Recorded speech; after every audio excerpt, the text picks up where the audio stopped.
Di pemakaman tuh foto senyum gak ya? 3. Ngomong apa ya gue? Hey guys, What's up? So asik gak sih? caps geng boy. Guys, Bareng deh. duluan nih. Perasaan yang gue rasain ini normal gak sih? Normal sih. Kenapa lu? Apa meninggal, Mak? Sedih ya? Bingung. Dekat juga enggak. Turut berduka cita ya, Gem. Turut berduka ya geng. Semangat, lu harus kuat. Dan kalau lu butuh teman ngobrol, we're here for you. Ada yang aneh deh sama game. Gue seneng banget deh. Dari kemarin gue jadi deket sama teman-teman. Tapi bakal begini terus gak ya? Lu bohong aja. Bilang ada yang meninggal lagi. Pasti mereka nemenin lu. Game tuh caper doang. Ini bohong. Lu iri kan? Karena gue punya teman dan lu enggak. Gua lu goblok.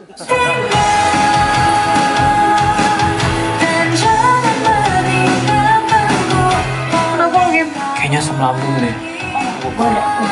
Kalian mana ada sih orang ngebohong cuma buat nyari perhatian.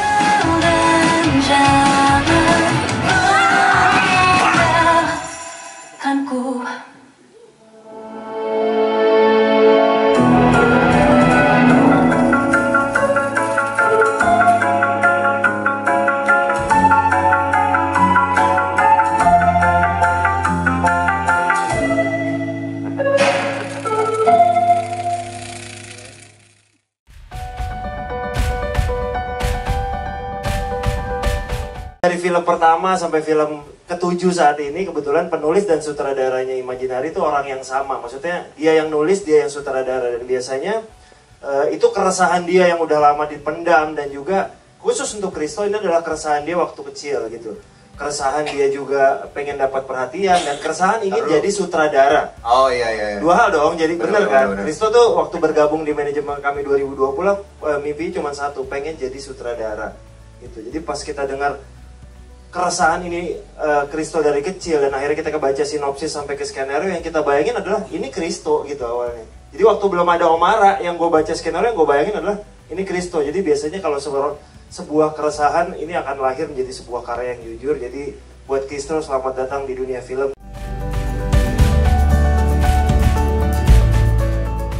Ya, Christo tuh satu-satunya mungkin dari kita udah di H-Corp, terutama di manajemen kita udah ada beberapa komika yang akhirnya jadi sutradara kan. Aco, ada Bene, ada Ari. Tapi Christo nih yang pertama yang memang lulusan sekolah film gitu. Jadi memang dia dari sangat muda sekali memang punya mimpi jadi filmmaker dan akhirnya tercapai di sini. Jujur pertama kali di pitch ceritanya sih gue merasa ya seperti teman-teman bisa lihat trailernya ya, berbohong demi mendapatkan perhatian terus meninggal dijadiin bercandaan. Gue rada wah ini berat juga ya gitu. Tapi coba deh tulis dulu deh, awal baca sinopsis kan. Coba tulis dulu deh full, gue pengen baca skripnya. Terus setelah baca skripnya, terus ngelihat karakter Gema seperti apa, terus ngelihat komedinya, gue rasa ini akan jadi sesuatu yang sesuai yang gue sama Dipa selalu pengen kejar, bahwa apapun yang kita bikin harus punya keunikan, harus ada sesuatu yang fresh, dan tinggal meninggal sangat memenuhi kriteria itu. Jadi let's go. Gitu.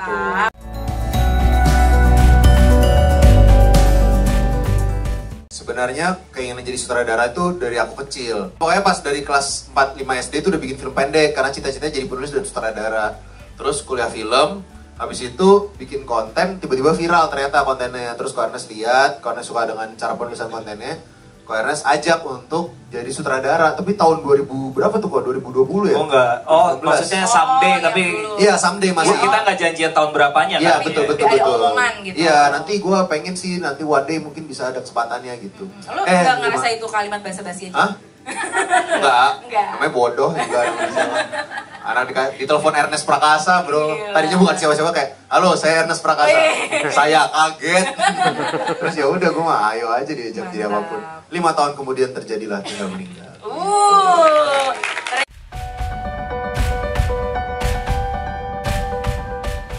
Iya, jadi waktu itu aku dan istri lagi nulis sinopsisnya berdua. Terus kita nggak ada rencana mau di syutingin kapannya gitu. Jadi kayak ya kita berandai-andai aja, terus kita ceritalah ke Pak Ernest, terus Pak Ernest baca skripnya juga. Terus tiba-tiba gimana toh kalau 2025? Waktu itu bahkan 2024 akhir ya awalnya. Kita ngobrol kapan sih? 2023 kok. 2023 ya. 2023 terus gimana kalau 2024 akhir toh? Terus gue, padahal gue mimpi ini tuh masih di 2035 gitu, dibayangin gue kayak tunggu umur 30-an.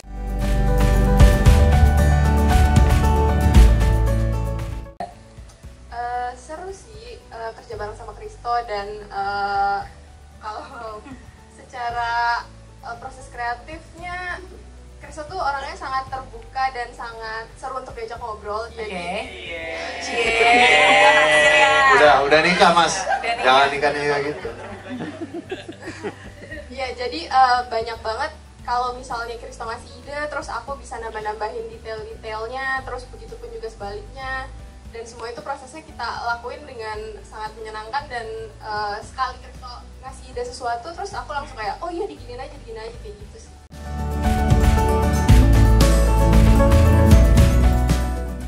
Ya tadi kalau dari kerja sama karena kali ini akhirnya kita terlibat di soundtracknya ya, dan kami semua menikmati banget prosesnya dan memang seperti tadi saya bilang buat kami film-film imajinari itu pasti unik dan ini terbukti lagi Kristo bikin sebuah cerita yang menurut saya unik banget, jadi happy banget ya bisa terlibat di all the cast with the cast di film ini. Alright, optimisme dari 0 sampai 100% berapa persen Pak Jo?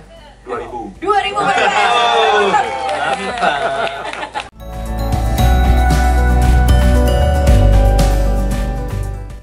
Naya tuh kalau di ini kan geng kantor semua.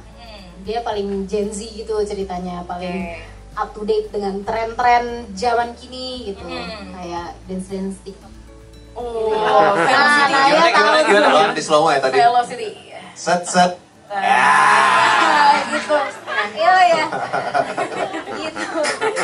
Naya nih dia obses untuk jadi influencer selebgram gitu, tapi kok kontennya nggak naik-naik gitu. Keresahan itu kayaknya. Iya, kira-kira begitu. Oke.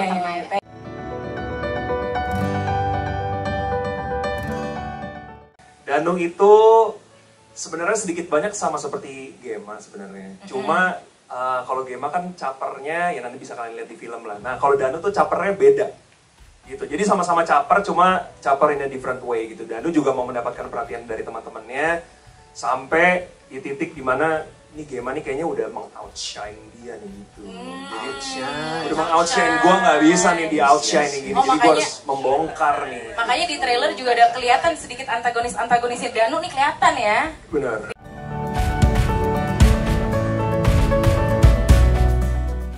Jadi konsepnya seperti itu, jadi kayak lebih yatim senior gitu. Senior. Ya, karakternya apa? Yatim senior. Betul. Gitu. Oke, Ilham ya. Yes. Dia berarti memberikan ilham juga, banyak Betul ilham kepada sekali. Gema ya. Cokro tuh karakter yang paling tua di antara semuanya. Cuman dia orang tua FOMO gitu. Jadi dia karakter yang paling senior di sini. Cuman ya emang agak sulit buat aku yang di early 20 ini untuk memerankan karakter itu. Anaknya Bang Aco maksudnya. Ya apalagi di film Living Meliving ini. Bukan bahasa Inggris. Bukan aja. Bukan itu juga judul bahasa Inggrisnya. Ya tapi kan kalau masuk Netflix Living Meliving. Enggak itu judulnya. Harus itu. Living artinya tinggal. Iya. Meliving meninggal. Ada judul lain, Cok, bukan itu judulnya. Ya, itu ide aja. Kalau diterima gitu kan. Ya jadi dia bapak-bapak yang FOMO yang punya agensi, bosnya dari mereka, cuman karena anak buahnya tuh semuanya Gen Z dan dia berusaha ingin ikut Gen Z. Tapi yang kelihatan malah Gen Molotov.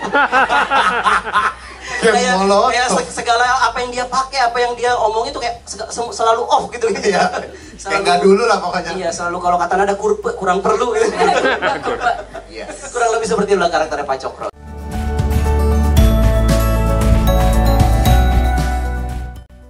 Untung jadi Ayu ya, bukan di gengnya mereka. Karena sumpah ya, pas lagi syuting tuh bener-bener kayak terus udah gitu tinggal ngeliatin aja, Cok, ini gimana sih, Cok? Mereka tuh cepet sekali ngomongnya, jadi bener-bener yang set. Aku sampai kayak, ngeliat Krista juga percuma lagi. Lihat siapa ya? Aha, teman seumuran. Aco. Aco ya. Iya, Ayu di sini berperan. Ayu ini di sini kan ibunya Gema yang sebenarnya terjebak di pernikahan yang salah. Oke. Sehingga pas lagi menikah tuh hubungannya dingin segala macam. Intinya akhirnya suaminya selingkuh, meninggalkan dia. Terus dia mencari kebahagiaannya sendiri dengan sibuk menyibukkan diri di luar rumah. Sampai dia akhirnya ya kurang merhatikan anaknya. Karena kan ceritanya kan biasanya gitu ya, kalau perempuan ditinggalkan suami selingkuh terus gitu akhirnya dia, aku harus mencari jati diriku, aku harus bikin diriku bahagia sendiri gitu. Lupa ada anaknya. Nah, gitu. Itu dia. Nah, dari situlah awal mula ceritanya. Dari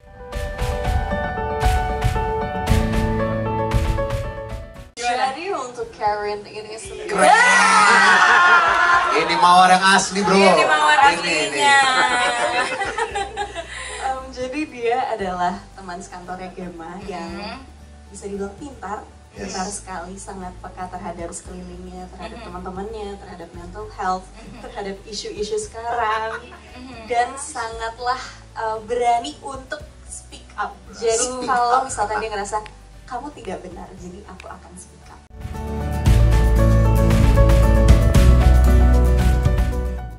Gema ini adalah orang yang unik ya. Sebenarnya dia sangat unik karena dia ngerasa dia nggak unik, padahal dia sebenarnya unik. Sehingga yang membuat dia unik adalah mencari cara untuk menjadi dia lebih unik gitu loh. Jadi gini, Gema ini orangnya aneh, canggung.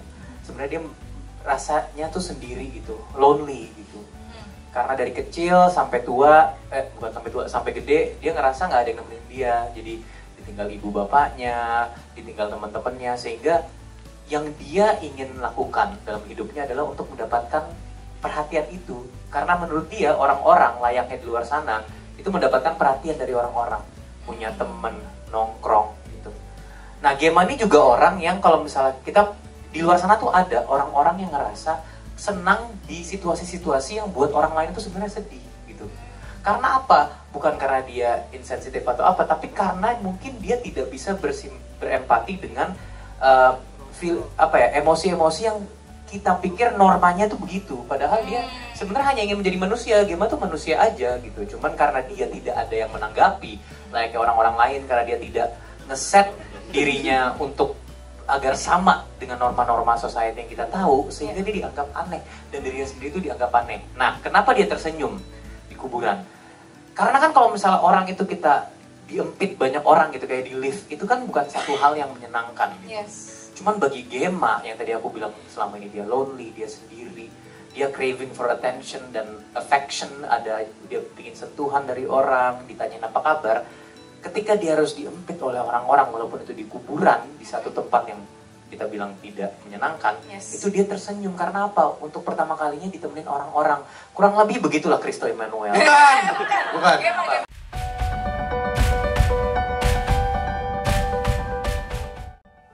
Gua sama Dipa kan tadi kita udah kenal Christo lumayan lama. Jadi pas baca skrip memang di kepala kita Gema nih pasti rootsnya dari karakter aslinya Christo gitu kan. Jadi siapa nih yang cocok meranin Gema gitu. Dan divalidasi. Nah, gue tuh sama Jangan dilulus, jangan jadi mengiyakan banget karena nggak usah.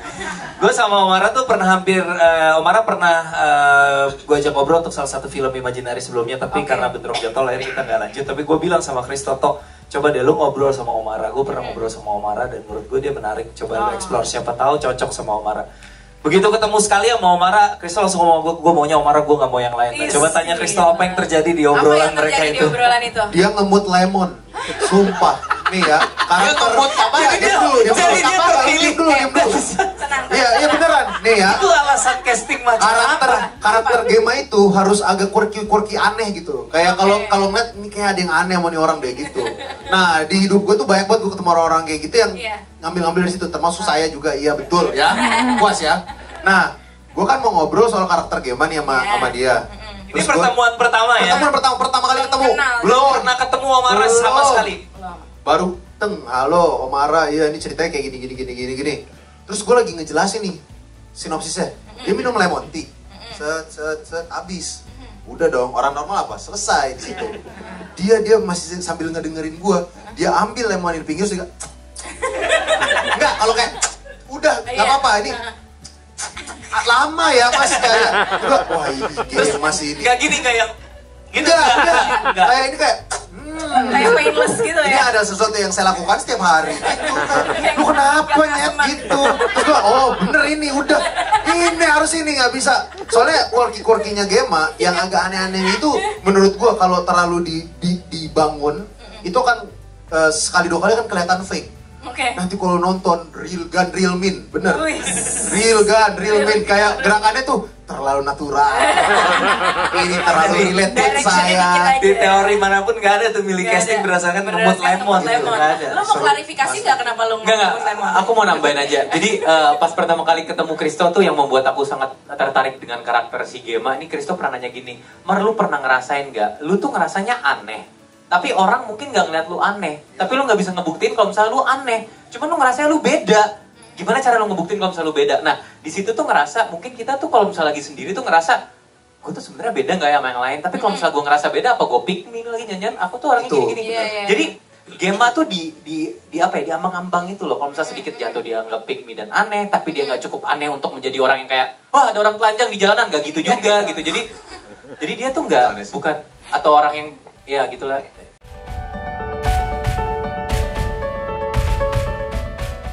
Pemuda namanya Gema yang dia tidak punya teman dari masa kecilnya, gak dekat sama orang tua juga, sampai akhirnya dia udah dewasa dan kerja di kantor. Dia juga gak punya teman di kantor. One day bokapnya meninggal. Nah tapi dia gak sedih bokapnya meninggal karena dia gak dekat sama bokapnya juga gitu. Tapi pas dia balik ke kantor lagi setelah ngelayat, tiba-tiba teman-teman kantor yang tadinya gak dekat itu jadi ngasih perhatian ke dia. Dan dia suka itu, dia suka banget dapat perhatian ini. Dan dia merasa punya teman akhirnya setelah selama ini. 2 minggu berlalu perhatiannya berkurang. Di situ dia sadar kalau ada yang meninggal, gue punya teman gitu. Itu premisnya. Kalau terinspirasi dari kisah saya atau enggak, kalau saya yakin kayak psikopat banget sayanya ya.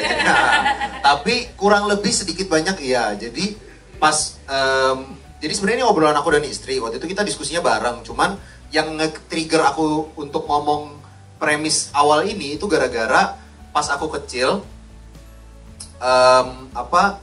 aku tuh mau pindah ke Medan waktu itu. Mau pindah ke Medan karena papa kerja lah intinya. Terus pas tiba-tiba mau pindah, teman-teman di sekolahku yang tadinya nggak deket, tiba-tiba jadi deket. Tiba-tiba jadi kayak, ya kita bakal kangen banget sama Kristo gitu. Dalam hati gue, kangen apa nih? Kita nggak main, kok lu bisa kangen sama gue? Lu ngeliatin gue dari jauh atau gimana? Bingung gitu. Tapi gue seneng pas kayak diperhatiin, dikangenin gitu. Tapi tiba-tiba nenek aku meninggal. Nah pas nenek aku meninggal, akhirnya kita nggak jadi pindah karena kakekku tinggal sendiri. Jadi aku sekolah di situ lagi. Akhirnya nggak jadi kan. Naik kelas di sekolah yang sama. Terus mereka tuh udah ngasih effort kayak bikin surat, udah bikin kayak mading banget coba, udah bener-bener kayak niat gitu loh. Ada nanti dibaca ya selama di Medan dibaca, boro-boro nyampe Medan belum.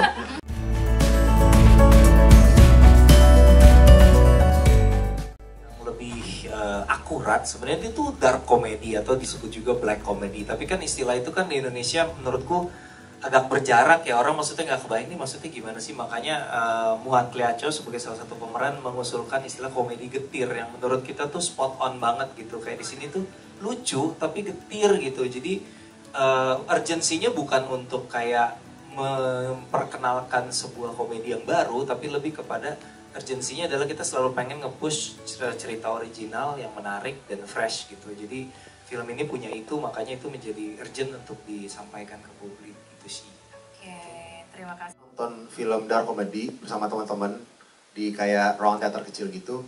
Terus sensasinya itu menyenangkan banget. Karena bisa dalam satu row, aku ketawa, yang sebelahku nggak nyaman. Itu tuh aku kayak, ih ini rasa yang baru banget, ini apa kayak gitu. Jadi tuh aku suka banget sensasi itu. Jadi aku berusaha kayak, aku one day pengen deh bikin film yang komedi getir juga atau dark comedy gitu, yang dimana dalam satu ruangan bisa ada yang ketawa banget, ada yang ketawa aduh gitu, ada yang kayak ini gimana ya, tiba-tiba ampun gitu menarik.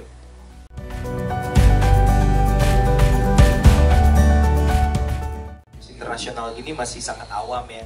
Jadi Baronson itu kan sebuah perusahaan yang berbasis di Korea, teman-teman. Dia yang memproduksi film Parasite, dan sejak itu dia jadi beberapa kali bekerja sama dengan company Indonesia untuk mendistribusikan. Nah dalam dalam kerjasama Barunson dengan Imaginary, Barunson itu memegang exclusive rights untuk adaptasi film Tinggal Meninggal dan Agak Lain. Jadi kalau misalnya nih, kalaunya caps lock bold underline ya.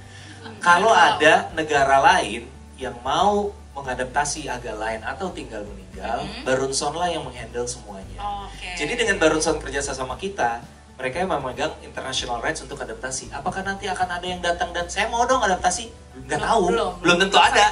Bisa jadi nggak ada gitu. Tapi kalaupun sampai ada, mereka yang akan menghandle gitu. Jadi kira-kira konteksnya kayak gitu. Nah soal konsepnya nanti akan breaking the fourth wall atau gimana itu biasanya sih Christo sebenarnya di situ biasanya udah nggak terlibat dan otonominya ada di pihak yang mau mengadaptasinya gitu. Tapi dugaanku sih kalau konsep se-fundamental breaking the fourth wall sih harusnya dikit. Mungkin Christo bisa cerita kenapa harus breaking.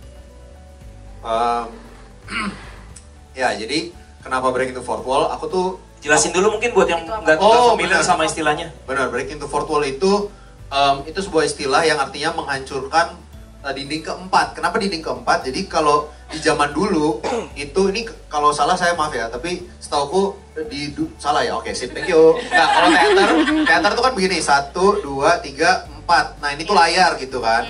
Nah kalau misalnya pemainnya udah ngomong ke penonton, nah ini tuh dianggap dinding keempat. Jadi breaking the fourth wall. Gitu. Jadi dindingnya tinggal 3 gitu. Ya.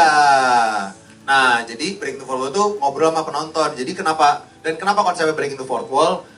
Aku tuh suka banget film-film dan seri-series yang menggunakan breaking the fourth wall gitu.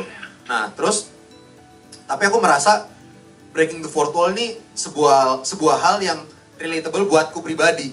Karena aku tuh suka banget kayak misalnya kalau di momen-momen awkward, di momen-momen yang cringe, di momen-momen gak nyaman, misalnya kayak depan gue ada orang berantem nih, terus kayak aduh ini awkward lagi gitu. Nah, ini kenapa Pak? Kenapa? Maaf. Oh iya. Apa namanya ada di momen awkward gitu. Rasanya tuh pengen nyari kamera, pengen ngeliat kamera kayak lu liat apa yang gue liat gak sih gitu. Terus kita foto bareng buat temen kita kali ya. Terus gue kayak ini fotonya senyum gak ya gitu. Nah itu lagi ngomong sendiri. Jadi nanti kalau teman-teman lihat nanti di film itu breaking the fourth wall itu momen ngomong sendirinya si Gema gitu.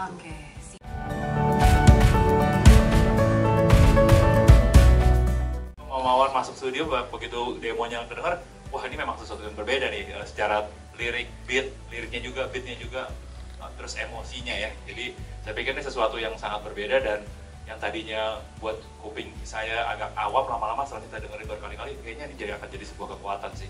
Makanya mood dari lagu ini sangat mendukung filmnya dengan segala macam komedi dan kegetirannya.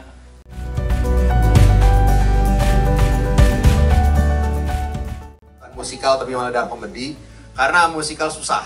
Udah simple, gampang sekali jawabannya. Karena enggak sih, kalau musikal gue belum menemukan premis yang perlu dibentuk menjadi musikal gitu. Kayak pengen banget memang bikin film musikal, itu cita-cita gue banget. Doakan ya teman-teman Tinggal Meninggal rame, jadi bisa bikin film berikutnya, siapa tahu musikal kan. Karena gue ini hitungannya kalau orang-orang bilangnya zilenial. Jadi antara Gen Z dan milenial, 97, gue kelahiran 97. Nah, risetnya gimana ya, chronically online aja, online terus. Terus ngobrol sama teman-teman Gen Z, Krokodilo Armadillo. Oh iya sorry, Cappuccino Bombardido. Ballerina Cappuccina. Jadi kayak ngobrol tuh kayak keresahan lu apa sih gitu. Terus kan juga latar tempatnya tuh di agency. Nah, gue juga punya teman-teman yang kerja di agency gitu. Jadi pengen tahu di Gen Z tuh sekarang problemnya tuh apa aja gitu. Pendewasaan. Karena kan karakter gamer nih basically terpaksa dewasa dalam tanda kutip gitu. Jadi orang-orang yang udah umur 25 ke atas tapi sebenarnya di dalamnya tuh masih kecil gitu. Jadi makanya dia kalau sepanjang film kalau ngomong gini